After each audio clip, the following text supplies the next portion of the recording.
beginning let there be light, an illumination in the blackness of night, filling the empty void with substance, sound and sight.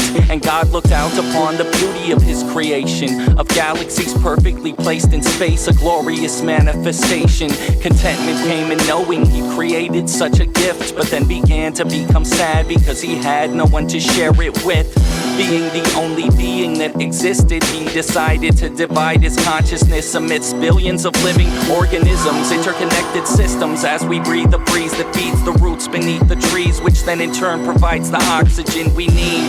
This cycle, some say, is sufficient proof of God and man made in his image, with the gift of breath bestowed upon all humankind. The grand design, intelligent in nature, we cry out in desperation to our maker, our savior. Oh, please do not forsake me, but you cannot be forsaken. Forget your mortal body, now arise, awaken, achieve your full potential. The X factor is consciousness. You raise it high enough and you can stop asking if God exists.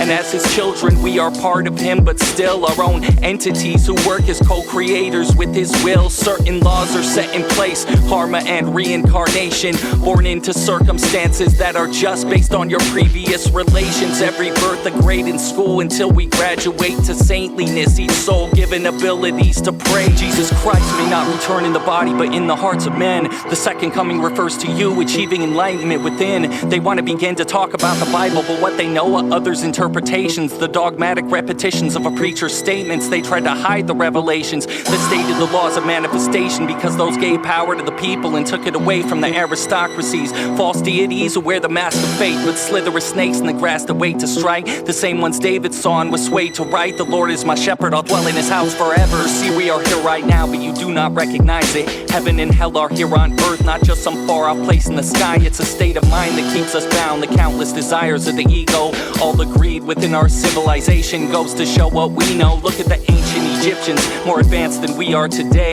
Now how did they move those 10-ton blocks from 500 miles away?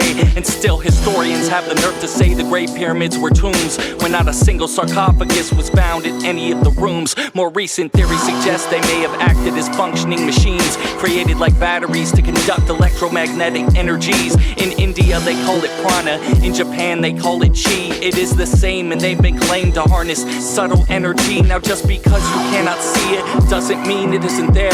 We all believe in radio waves, though you can't see them in the air. So what would lead you to believe in the thought that God is non-existent? I think it's possible that you may just have the wrong definition. If love and light are its synonyms, then let them flow throughout infinity, eradicating the delusion, keeping you blind to your own divinity. Limiting thoughts are what stops the flow of the ever-increasing bliss that is the goal of all humans in our pursuit of happiness. Though we may disagree often, we all look for that same feeling, a joy that's rarely found until the veil is stripped away, revealing life is limitation and death is an expansiveness of consciousness that doesn't stop as God presents his endless hidden knowledge.